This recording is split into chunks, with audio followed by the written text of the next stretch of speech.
Welcome to Kamal Online Maths. In the video, Engineering College Lecturers TRB 2014 question papers oda solution பார்க்க போறோம். ஏற்கனவே part 1 ஒரு வீடியோல question number 1 to 22 solve பண்ணிருக்கோம். So அதை பார்க்காதவங்களுக்காக link டிஸ்கிரிப்ஷனில் கொடுத்துருக்கு. இப்போ question 23 சால்வ் பண்ணுறோம்.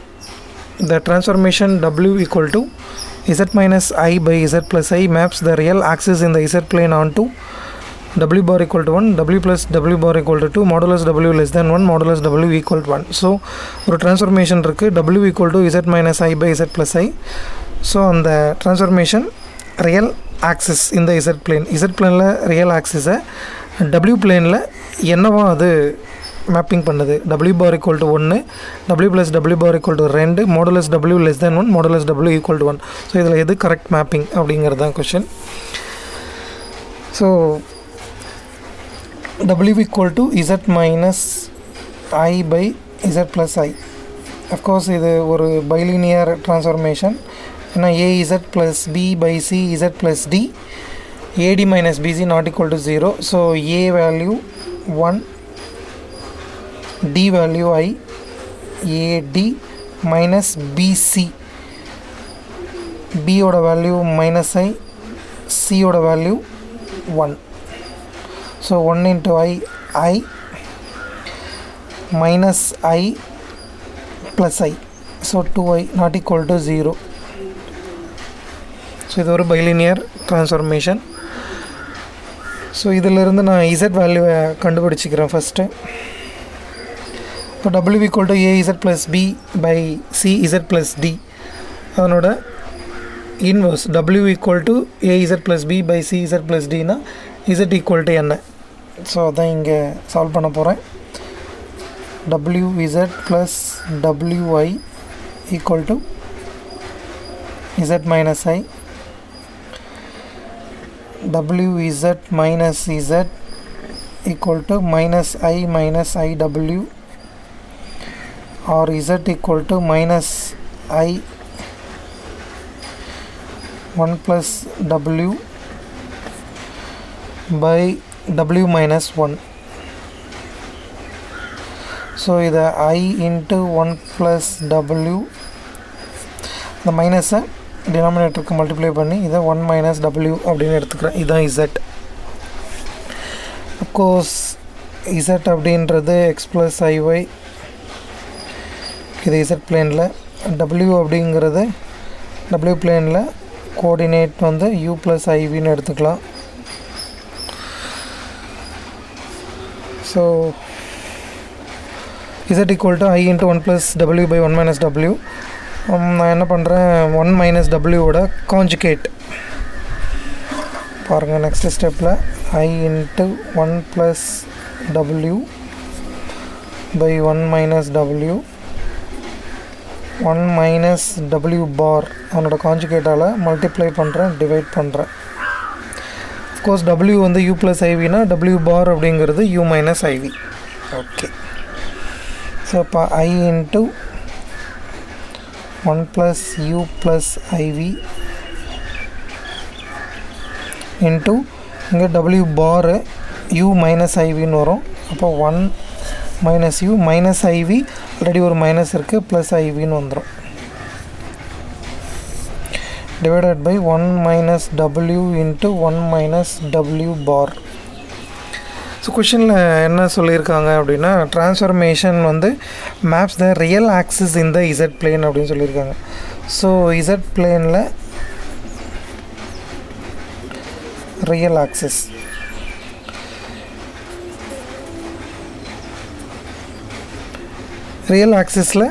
ரியல் ஆக்சிஸ் அப்படின்னா என்ன? எக்ஸ் ஆக்சிஸில் என்ன வேல்யூ 0 ஆகும்? Y. Z equal to X plus IYல Y அப்படிங்கிறது எதை ரெப்ரசன்ட் பண்ணும்? Imaginary part of Z. So புரிஞ்சிக்க வேண்டிய விஷயம், Z பிளேனில் ரியல் ஆக்சிஸ் எங்கே மேப் ஆகுது அப்படின்னு கண்டுபிடிக்கணும்னா இமேஜினரி பார்ட் ஆஃப் Z வந்து 0க்கு ஈக்குவேட் பண்ணால் போதும். ஸோ அப்போ இதுதான் Z ஈக்குவல் டு அப்படின்னு போட்டிருக்கேன். அப்போ இதனோட இமேஜினரி பார்ட்டு ஈக்குவல் டு 0 நான் எடுத்துக்கிட்டால் அது Wவில் என்னவா மாறி இருக்குது அப்படின்னு நான் தெரிஞ்சுக்கலாம். ஸோ ஆல்ரெடி இங்கே வெளியில் ஒரு I இருக்குது. ஸோ அப்போ அதை சிம்பிளிஃபை பண்ணுறேன்.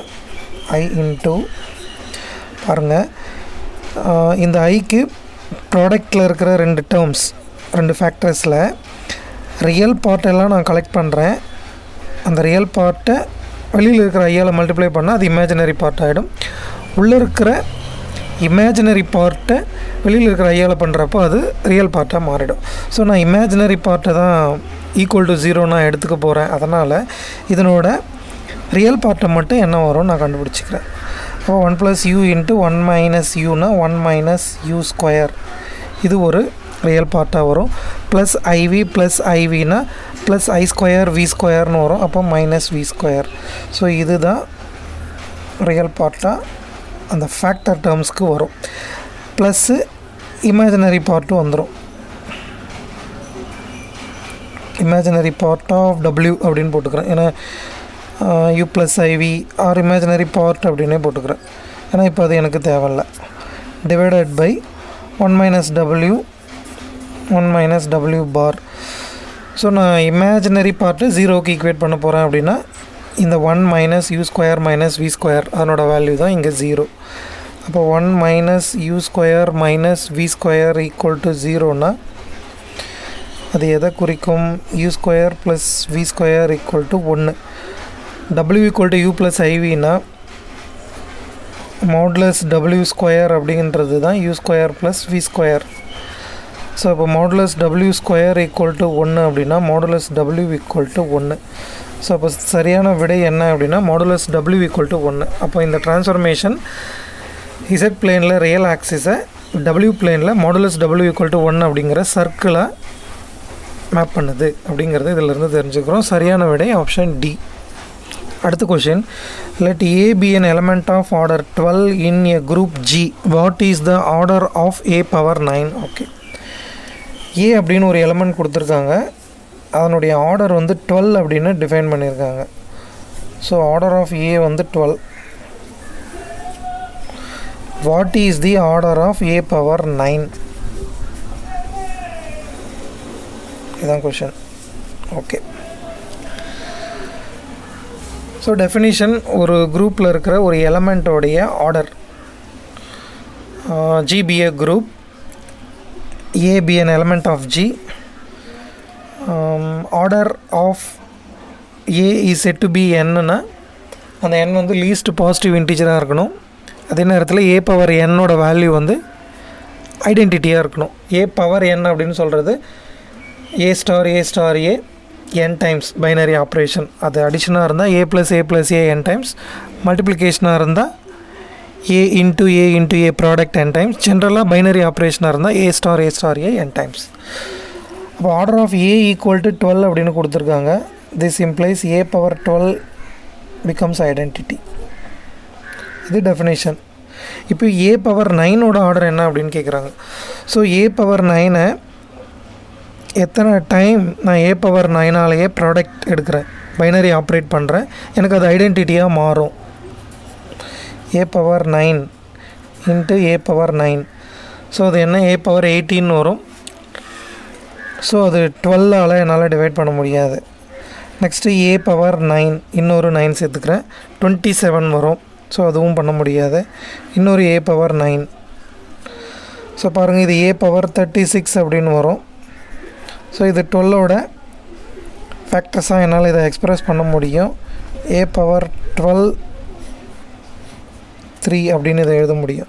a பவர் 12 வந்து ஈன்னு சொல்லியிருக்கோம். அப்போ e பவர் 3 வந்து e. ஸோ அப்போ minimum number of times a power 9-ஐ எத்தனை முறை நான் எழுதுகிறேன் அப்படின்னா அது ஐடென்டிட்டியாக மாறும் அப்படின்னா 4 டைம்ஸ். அப்போது ஆர்டர் ஆஃப் a பவர் 9 அப்படின்னா 4. நெக்ஸ்ட் கொஷின், இந்த plane R2 the set of all x cross y such that x and y are greater than or equal to 0 is. So x axis, y axis, அதெல்லாம் x greater than or equal to 0, y greater than or equal to 0. So ரெண்டுமே x greater than or equal to 0 and y greater than or equal to 0. So எங்கே வரும் அப்படின்னு அது பார்த்தீங்கன்னா quadrant 1. So இதை எப்படி express பண்ணலாம்? x greater than or equal to 0 அப்படிங்கிறத 0 to infinity, cross 0 to infinity. So இந்த செட் என்ன அப்படின்னு கேட்குறாங்க. இது க்ளோஸ்டு செட்.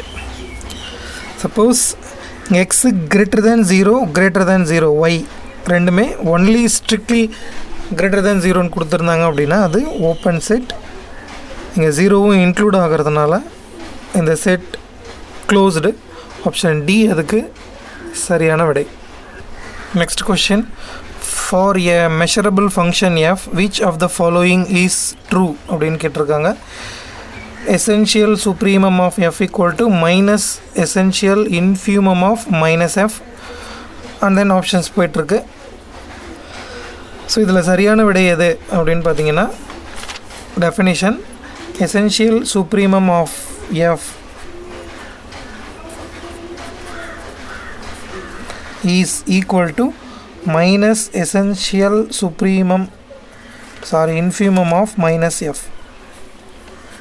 ஆப்ஷன் 1 அப்படிங்கிறது அதுக்கு சரியான விடை. ஆப்ஷன் டி பார்த்தீங்கன்னா essential supremum of f plus g is greater than essential supremum of f plus essential supremum of g இருக்கு. ஆக்சுவலாக இந்த ரிசல்ட் எப்படி ரிலேட் பண்ணலாம், சரியான ரிசல்ட் என்ன அப்படின்னு கேட்டிங்கன்னா essential supremum of f plus g is less than or equal to essential supremum of f plus essential supremum of g. இந்த ரிசல்ட்டும் ட்ரூ தான். இது ரெண்டுமே ட்ரூ தான். இந்த கணக்குக்கு சரியான விடையாக இருக்கிறது option A. Next question. Gauss-Seidel method for the system of equation. ஒரு system of equation ax equal to b கொடுத்துருக்காங்க. இது கன்வர்ஜ் ஆகும், டைவர்ஜ் ஆகும், நெய்தர் கன்வர்ஜஸ் நார் டைவர்ஜஸ், ஃபெயில்ஸ் அப்படின்னு கொடுத்துருக்காங்க. அஃப்கோர்ஸ் சிஸ்டம் ஆஃப் ஈக்குவேஷன்ஸை நம்ம Gauss-Seidel மெத்தடில் இட்ரேட்டிவ் மெத்தடில் சால்வ் பண்ணணும் அப்படின்னா அந்த சிஸ்டம் டயகனலி டாமினண்ட்டாக இருக்கணும் அப்படின்னு நம்ம படிச்சிருப்போம். டயகனலி டாமினண்ட் அப்படின்னா என்ன அப்படின்னு கேட்டிங்கன்னா அந்த டயகனல் எலமெண்ட்டோட மாடுலஸ் வேல்யூ அப்படிங்கிறது ரிமைனிங் வேல்யூஸோட சம் அதுக்கு ஈக்குவலாக இருக்கணும், இல்லைனா டயகனல் வேல்யூ அதிகமாக இருக்கணும். அதாவது modulus A I I is greater than or equal to summation A I J I and j equal to 1 to n I not equal to j. So remaining elements எல்லாம் அதில் வந்துடும். ஸோ இதான் டெஃபினேஷன். ஸோ ஒவ்வொரு நிலையிலையுமே first row, second row, third ரோவில் diagonal எலமெண்ட்டோட modulus absolute value அப்படிங்கிறது sum of the non diagonal அந்த ரோவில் இருக்கிற ரிமைனிங் எலமெண்ட்ஸோட சம்மை விட அது அதிகமாக இருக்கணும், இல்லைனா ஈக்குவலாக இருக்கணும். அப்படி இருந்தால் தான் டயகனலி டாமினண்ட் அப்படின்னு அதை சொல்லுவோம்.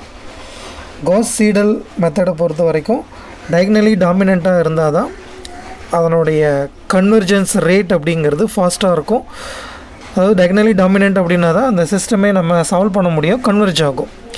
பட் இந்த கணக்கில் நீங்கள் பார்த்தீங்கன்னா ஃபஸ்ட்டு வேல்யூ பாருங்கள் 2, ரிமைனிங் வேல்யூ ஆட் பண்ணி பாருங்கள் 3 + 1. அப்போ 2 greater than 3 + 1 அப்படின்னு பார்த்தீங்கன்னா நோ. ஸோ அது டயகனலி டாமினண்ட்டாக இல்லை, ஆக்சுவலாக அது இல்லை. செகண்ட் ரோவில் பாருங்கள் 2 இருக்குது டயகனலில், A22, ரிமைனிங் வேல்யூ ஆட் பண்ணுங்கள் 3 + 2 5. அப்போ 2 அப்படிங்கிறது 5ஐ விட பெரிய வேல்யூவானா இல்லை. இங்கே பாருங்கள் 2 A33, ரிமைனிங் வேல்யூவோட சம் வந்து 3ன்னு வரும். ஸோ ஒவ்வொரு ரோவ்லையுமே பார்த்தீங்கன்னா அந்த டயகனல் எலமெண்ட்டோடைய அப்சல்யூட் வேல்யூ அப்படிங்கிறது ரிமைனிங் வேல்யூவோட சம்மை விட கம்மியாகவே இருக்குது. ஸோ அதனால் இந்த கணக்கை Gauss-Seidel மெத்தடில் நம்ம சால்வ் பண்ண முடியாது. இந்த இடத்துல இது டைவர்ஜ் ஆகும். அஃப்கோர்ஸ் இதை நீங்கள் வழக்கமான வேறு முறைகளில் நீங்கள் சால்வ் பண்ணலாம், இதுக்குன்னு ஒரு பர்டிகுலர் சொல்யூஷன் வரும். ஆனால் Gauss-Seidel மெத்தடுக்கு ரெக்யர்மெண்ட் என்ன அப்படின்னு கேட்டிங்கன்னா அது டயகனலி டாமினண்ட்டாக இருக்கணும். அப்படி இல்லை அப்படின்னா elementary row operations, first row, second row, third row interchange பண்ணியாவது அதை டயக்னலி டாமினண்ட்டாக மாற்றிட்டு தான் நம்ம சால்வ் பண்ண முடியும். அப்போ தான் அந்த சிஸ்டம் கன்வெர்ஜ் ஆகும். அப்படின்னா அதுக்குன்னு ஒரு சொல்யூஷன் இருக்கும். ஸோ டைரெக்டாகவே இந்த கணக்கை நம்ம இப்போ சால்வ் பண்ணுறோம் அப்படின்னா காஸ் சீடல் மெத்தடில் இது டைவர்ஜ் ஆகும். அதனால் இதுக்கு சொல்யூஷன் காஸ் சீடலில் கண்டுபிடிக்க முடியாது. நீங்கள் நார்மலாக வேறு முறைகளில் இதை சால்வ் பண்ணிங்கன்னா இதுக்குன்னு ஒரு சொல்யூஷன் இருக்குது. அஃப்கோர்ஸ் இந்த சொல்யூஷன் யூனிக் சொல்யூஷன் தான். நீங்கள் செக் பண்ணி பார்த்தீங்கன்னா x2 x3 x1 x2 x3யோட value -5/21 -1/8 35/8 அப்படின்னு ஒரு யூனிக் வேல்யூவே இங்கே கிடைக்கும். பட் இந்த மெத்தடுக்கு இந்த சிஸ்டம் ஒத்து வராது, அவ்வளோதான். அப்போது இதுக்கான ஆன்சர் என்ன அப்படின்னு கேட்டிங்கன்னா diverges. Next question, if p greater than 0 then limit n tends to infinity p power 1/n. So இதெல்லாம் ஒரு மார்க்கில் அடிக்கடி கேட்குற கொஷின்ஸ். இதனோட வேல்யூ 1. ஸோ இன்னும் இதே போல் சில கொஷின்ஸ் இருக்குது. இப்போ பார்த்தீங்கன்னா limit n tends to infinity 1/n power p, அவனோட வேல்யூ என்னென்னா 0. Next limit n tends to infinity p power 1/n. அதே மாதிரி limit n tends to infinity n power 1/n. இது ரெண்டுத்துக்குமே வேல்யூ வந்து 1. ஸோ இதை ஞாபகம் வச்சுக்கலாம். அடுத்து p greater than 0, ஆல்ஃபா ஒரு ரியல் நம்பர். அப்படி இருக்கும்போது limit n tends to infinity n power alpha by 1 plus p power n. இதனோட வேல்யூ என்னன்னு பார்த்தீங்கன்னா 0. Next if modulus x less than 1 then limit n tends to infinity x power n, அவனோட value பார்த்திங்கன்னா 0. So இதெல்லாமே ஸ்டாண்டர்டாக இருக்கிற சீக்வன்சஸோட convergence value, special sequences இதெல்லாம். So இந்த வேல்யூ எல்லாமே நீங்கள் ஞாபகம் வச்சுக்கிறப்போ ஒரு மார்க்கில் இதில் எதை கேட்டாலும் நீங்கள் சரியான விடைகளை எழுதுறதுக்கு வசதியாக இருக்கும். Next question, in which of the following the limit of the integral is not equal to the integral of the limit? So ஆப்ஷன்ஸில் ஒரு 4 சீக்வன்ஸ் ஆஃப் ஃபங்க்ஷன்ஸ் கொடுத்துருக்காங்க. எந்த ஆப்ஷனுக்கு லிமிட் ஆஃப் த இன்டெக்ரலும் இன்டெக்ரல் ஆஃப் த லிமிட்டும் ஈக்குவலாக இருக்காது, is not equal அப்படின்னு கொடுத்துருக்காங்க. ஆப்ஷன் டி எடுத்துக்கிட்டிங்கன்னா ஆக்சுவலாக இதான் அதுக்கான சரியான விடை. இதுக்கான லிமிட் ஆஃப் த இன்டெக்ரல், அதாவது limit n tends to infinity 0 to 1, say இது fn of x.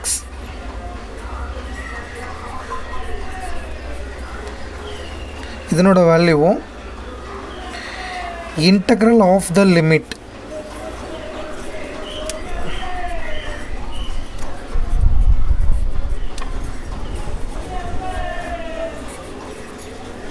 என்ன வரும் அப்படின்னு நீங்கள் செக் பண்ணி பார்த்தீங்கன்னா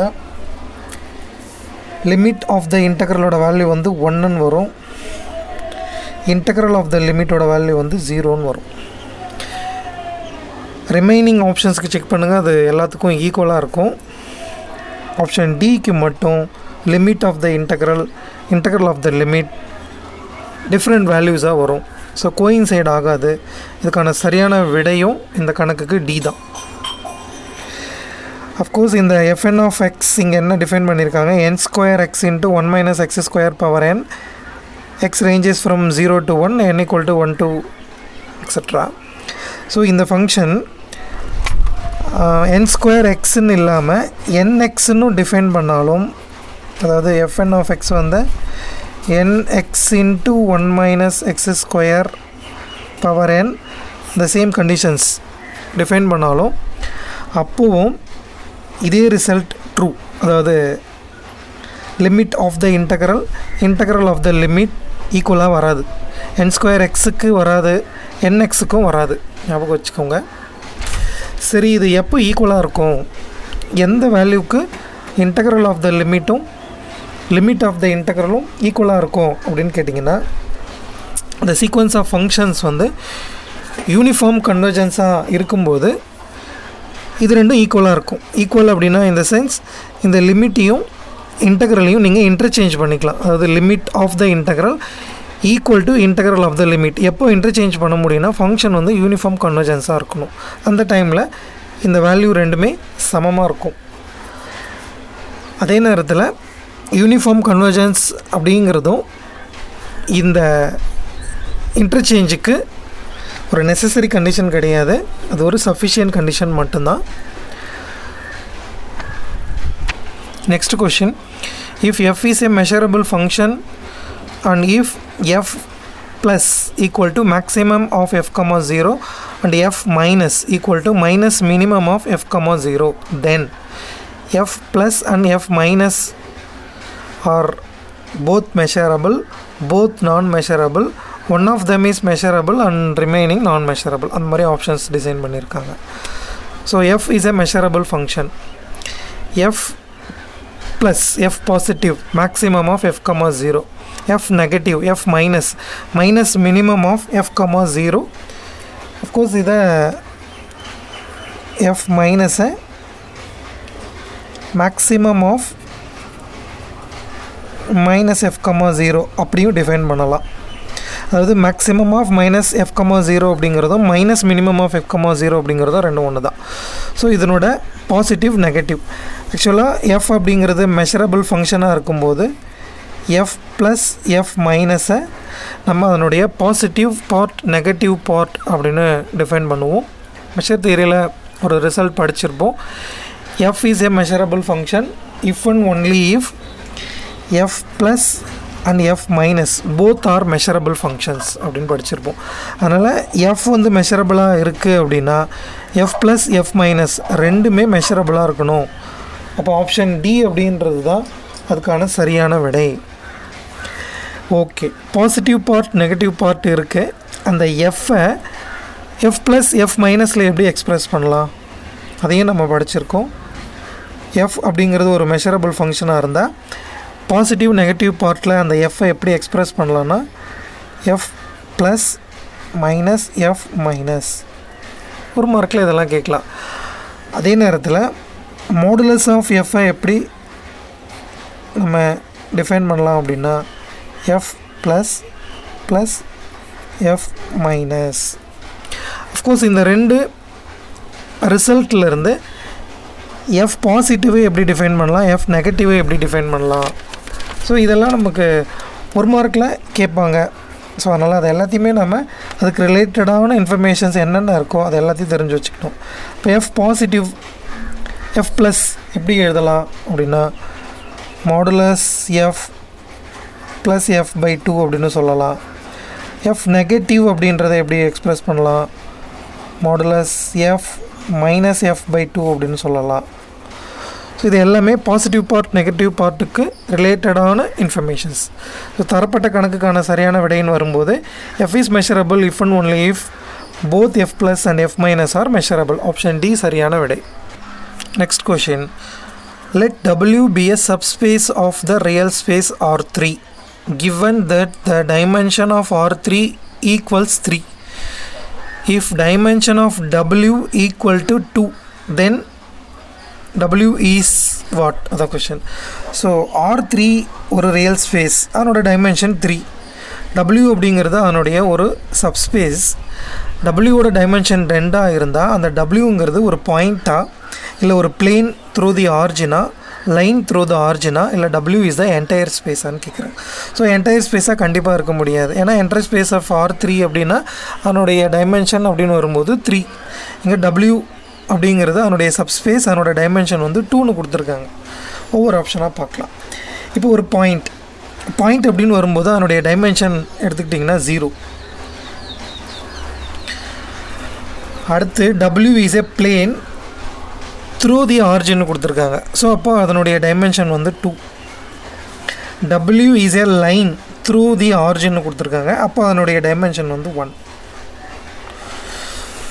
so point 0 dimension, line through the origin வரும்போது அதனுடைய dimension 1, W is a plane through the origin வரும்போது அதனுடைய டைமென்ஷன் 2, என்டையர் ஸ்பேஸ்னு வரும்போது அதனுடைய டைமென்ஷன் வந்து 3. இங்கே கொஷனில் என்ன கொடுத்துருக்காங்கன்னா சப்ஸ்பேஸ் ஆஃப் R3 வந்து W, அதனுடைய டைமென்ஷன் வந்து 2ன்னு சொன்னதுனால அந்த W அப்படிங்கிறது எதுவாக இருக்கும்னா பிளேன் த்ரூ தி ஆரிஜின்.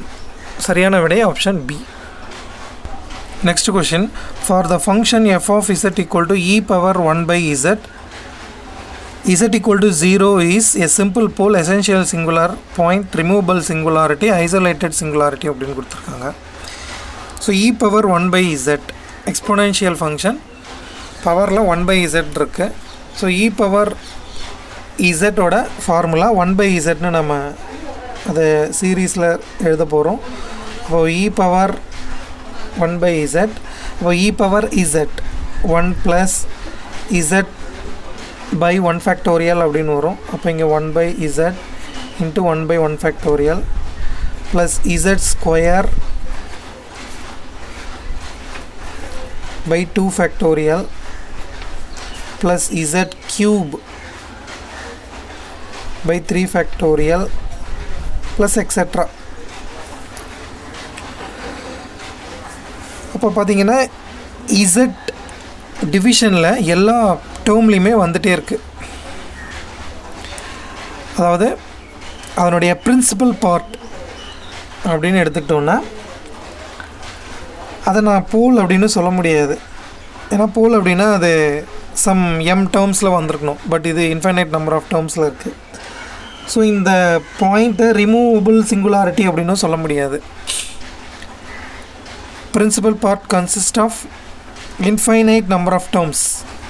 அப்போ டெஃபினேஷன் என்ன அப்படின்னா z equal to 0 அப்படிங்கிற பாயிண்ட் அந்த ஃபங்க்ஷனுக்கு எசென்ஷியல் சிங்குலாரிட்டியாக இருக்கும். ஆப்ஷன் B அந்த கணக்குக்கு சரியான விடையாக இருக்கும்.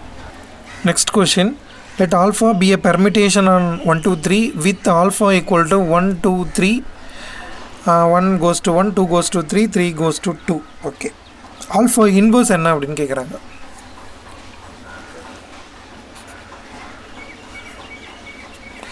ஸோ ஆல்ஃபா இன்வர்ஸ் பெர்மிட்டேஷனுக்கு இன்வர்ஸ்னு வரும்போது ஸோ அதை ரெண்டுத்தையும், அதாவது ஃபஸ்ட் ரோ செகண்ட் ரோவை செகண்ட் ரோ ஃபஸ்ட் ரோன்னு திருப்பி எழுதிருங்க. அவ்வளோதான். 1 3 2 அப்படிங்கிற செகண்ட் ரோவை இங்கே ஃபஸ்ட் ரோவாக எழுதிருங்க. 1 2 3 செகண்ட் ரோவாக எழுதிருங்க. இப்போ இதை மேலே அரேஞ்ச் பண்ணிவிடுங்க. 1 2 3 வர்ற மாதிரி. ஃபஸ்ட்டு 1, அடுத்தது 2, அடுத்தது 3. ஸோ இது ஆல்ஃபானா ஆல்ஃபா இன்வர்ஸுங்கிறது இதுதான். இது ஆல்ஃபாவோட கம்பேர் பண்ணி பாருங்களேன், அதே வேல்யூ தான் இருக்குது. அப்போ ஆல்ஃபா இன்வர்ஸோட வேல்யூ ஈக்குவல் டு என்ன அப்படின்னு கேட்டிங்கன்னா ஆல்ஃபா தான். அப்போ ஆப்ஷன் ஏ அதுக்கு சரியான விடை. Next question, which of the following is incorrect? 4 options கொடுத்துருக்காங்க. எது இதில் தவறான ஸ்டேட்மெண்ட் அப்படின்னு கேட்குறாங்க. ஃபர்ஸ்ட் ஆப்ஷன், ஒவ்வொரு ஆப்ஷனாக ஒவ்வொரு ஸ்டேட்மெண்ட்டாக நம்ம வேலிடேட் பண்ணுவோம். எது அதில் சரி அப்படிங்கிறதெல்லாம் பார்ப்போம். The union of a collection of connected subspaces of a topological space X that have a point in common, okay, is connected. So டோபாலஜியில் இந்த ரிசல்ட்டை நம்ம படிச்சிருக்கோம். இது ட்ரூ. இந்த ஸ்டேட்மெண்ட்டோட validity true. The union of collection of connected subspaces having a common point is connected அப்படின்னு படிச்சிருப்போம். ஸோ அந்த ரிசல்ட் வந்து ட்ரூ, அதனால் அது கரெக்ட். ஓகே, Option C பாருங்க, the image of a connected space under a continuous map is connected. So அந்த ஸ்டேட்மெண்ட்டும் true. Continuous image of a connected space is connected அப்படின்னு படிச்சிருப்போம். ஸோ அதனால் அதுவும் true. Finite Cartesian product of connected space is connected. Yes, true. So இந்த option A, C, D எல்லாமே correct statements, அது எல்லாமே true. அப்போ ராங் ஒன் எது இருக்கும் அப்படின்னா ஆப்ஷன் பி தான், அதான் இன்கரெக்ட். என்ன சொல்லியிருக்காங்க, let A be a connected subspace of a topological space X if A subset of B subset of A closure then B is not connected அப்படின்னு சொல்லியிருக்காங்க. So wrong. ஆப்ஷன் பி அப்படிங்கிறது தவறான விடை. Next question, in a discrete topological space the set which is both open and closed is only the empty set, only the whole set of the space, none of the set in the space, each subset of the space. So இதுக்கு result என்ன அப்படின்னா, so நான் இங்கே இதை எழுதிடுறேன். in a discrete topological space every set, அந்த செட்டை ஏன்னு எடுத்துக்கலாம், every set A subset of X is both open and closed. அவ்வளோதான், இதை நம்ம தெரிஞ்சுக்கிட்டா போதும். ஒரு டிஸ்க்ரீட் டோபாலஜிக்கல் ஸ்பேஸில் அவனோட சப்செட் எல்லாமே ஓப்பனாகவும் இருக்கும், க்ளோஸ்டாகவும் இருக்கும். இந்த இன்ஃபர்மேஷன் நீங்கள் தெரிஞ்சுக்கோங்க, அதை பயன்படுத்துங்க. இங்கே சரியான விடை எதுன்னு பாருங்கள். in a discrete topological space the set which is both open and closedனா எக்ஸ் அப்படிங்கிறது ஒரு டொபாலஜிக்கல் ஸ்பேஸ், எந்த செட்டெல்லாம் அதுக்கு ஓப்பனும் க்ளோஸ்டாக இருக்குன்னா அதனுடைய சப்செட் எல்லாமே. அப்போ ஆப்ஷன் டி அதுக்கு சரியான விடை. Next question, the partial differential equation obtained by eliminating f and g from the function z equal to fx plus it plus gx minus it is. Okay, so z கொடுத்துருக்காங்க. fg eliminate பண்ணால் எந்த partial differential equation கிடைக்கும், ஆப்ஷனில் எது அது சரியானது அப்படின்னு கேட்குறாங்க. ஓகே,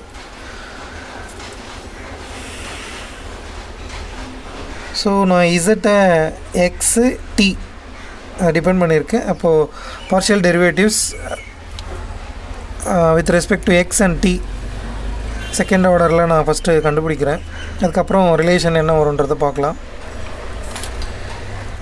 இசட் எக்ஸ் எடுக்கிறேன் ஃபஸ்ட்டு. இசட்டை with respect to x partial derivative எடுக்கிறேன். அப்போ f of X plus i t அப்படிங்கிறது f dash of X plus ஐடின்னு வந்துடும். Similarly g of x minus i t அப்படிங்கிறது வித் ரெஸ்பெக்ட் டு எக்ஸ்னு வரும்போது ஜி டேஷ் அப்படின்னு வந்துடும். அகெயின் இசட் எக்ஸ் எக்ஸ் எடுக்கிறேன். எஃப் டேஷ் அப்படிங்கிறது எஃப் டபுள் டேஷ் ஆகிடும். ஜி டேஷ் அப்படிங்கிறது ஜி டபுள் டேஷ் ஆகிடும். ஓகே, இப்போது with respect to T Z T எடுக்கிறேன். எக்ஸ் ப்ளஸ் ஐடின்னு இருக்காங்க. அப்போ எஃப் டேஷ் வரும், F dash of X plus I T. அதுக்கப்புறம் ஐடியை வித் ரெஸ்பெக்ட் டு டி பண்ணுறப்போ ஒரு ஐ டேர்ம் அங்கே வரும். அப்போ I F dash. Similarly G நான் பண்ணுறப்போ with respect to T partial derivative G dash வரும். மைனஸ் ஐடின்னு வரும்போது இங்கே ஒரு மைனஸ் ஐ வரும். இசட் டி டி திரும்ப ஒரு முறை நான் பார்ஷியல் டெரிவேட்டிவ் எடுக்கிறேன். இசட் டி, அப்போ எஃப் டேஷ் வரும், அது எஃப் டபுள் டேஷ் ஆகும். திரும்ப ஒரு ஐ இங்கே முன்னாடி வந்துடும். அப்போ ஐ இன்ட்டு ஐ வந்து ஐ ஸ்கொயர் மைனஸ் ஆகிடும். ஸோ இங்கே வரும்போது மைனஸ் ஐ இன்ட்டு ஜி டேஷ். இன்னொரு முறை இதை நான் டிஃப்ரென்ஷியேட் பண்ணுறப்போ ஜி டேஷுங்கிறது ஜி டபுள் டேஷ் ஆகிடும். அகைன் ஒரு மைனஸ் ஐ முன்னாடி வரும். Minus I into minus I plus i square minus ஒன்றுன்னு வந்துடும். ஸோ ரெண்டுத்தையும் அப்படியே ஆட் பண்ணுங்கள், அது ஜீரோ ஆகிடும். அப்போது Z X X plus Z T T equal to zero. F G option. அப்போ இதான் எனக்கு தேவையான relation. Z X X plus Z T T equal to zero. Option C எனக்கு சரியான விடை. Next question, the particular integral of the PDE. Okay, so the particular integral calculate பண்ண போறோம். Pi equal to function வந்து e power x plus y, left side function வந்து d plus d dash plus 5 into d minus 2d dash plus 1. Okay, so x y coefficients note பண்ணுங்க. 1 1 d dash ரெண்டுத்துக்குமே value 1 1 ன்னு substitute பண்ணுவோம். e power x plus y, so 1 plus 5 1 minus 2 plus 1, so இந்த factor 0 ஆகுது.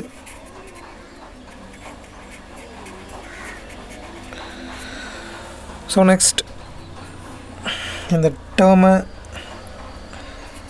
Remove பண்ணுறதுக்கு மேலே ஒரு X சேர்த்துக்கிறோம், கீழே ஒரு ஃபேக்டோரியல் 1, ஏன்னா பவர் 1 அந்த ஃபேக்டர் அது. ஸோ அதனால் x by 1 factorial into remaining வேல்யூக்கு டி டேஷ்க்கு எக்ஸுக்கு ஒய்க்கான கோஎஃபிஷியண்ட்டை சப்ஸ்டியூட் பண்ணுவோம். ஆல்ரெடி அதை சப்ஸ்டியூட் பண்ணியிருக்கோம். அதனோட வேல்யூ வந்து 1 + 1 + 5, ஸோ அதான் நான் ஜீரோ ஃபேக்டர். அதனோட வேல்யூ வந்து 7. இப்போ அதனோட PI x e power x plus y by 7, option C அதுக்கு சரியான விடையாக வரும். Next question, if x square plus 4x plus 6 is the particular integral of y double dash minus 2y dash plus y equal to x square, then the general integral is. So differential ஈக்குவேஷனோட particular integral கொடுத்துட்டாங்க. அதனுடைய general solution என்ன அப்படின்னு கேட்குறாங்க. Of course நம்ம complimentary ஃபங்க்ஷனை கரெக்டாக கண்டுபிடிச்சிட்டா போதும். ஸோ காம்ப்ளிமெண்ட்ரி ஃபங்க்ஷனுக்கு அதனோட ஆக்சிலரி ஈக்குவேஷன் கொடுத்துருக்கிற டிஃப்ரென்ஷியல் ஈக்குவேஷன்லேருந்து நம்ம எழுதலாம். p square minus 2p + 1 equal to 0. So p minus 1 p minus 1 2 factors, ஏன்னா p minus 1 whole square equal to 0 or p equal to 1 2 times twice. அப்போ roots are real and equal. So real and equal அப்படின்னா அதனுடைய complimentary function எப்படி வரும்? e power X into c1x + c2.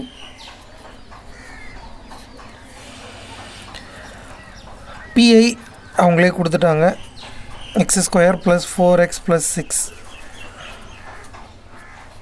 அப்போ general integral y அப்படிங்கிறது என்ன? Complementary function plus particular integral. So e power X c1x + c2 or c1 + c2x, option B note பண்ணுங்கள். X square + 4x + 6 கரெக்டாக இருக்கும். Option 1ல் e power missing, இங்கே e power மைனஸில் இருக்குது, இங்கே e பவர் எக்ஸு -xன்னு இருக்குது. ஸோ எல்லாமே ராங். ஆப்ஷன் பி அப்படிங்கிறது இந்த கணக்குக்கான சரியான விடை.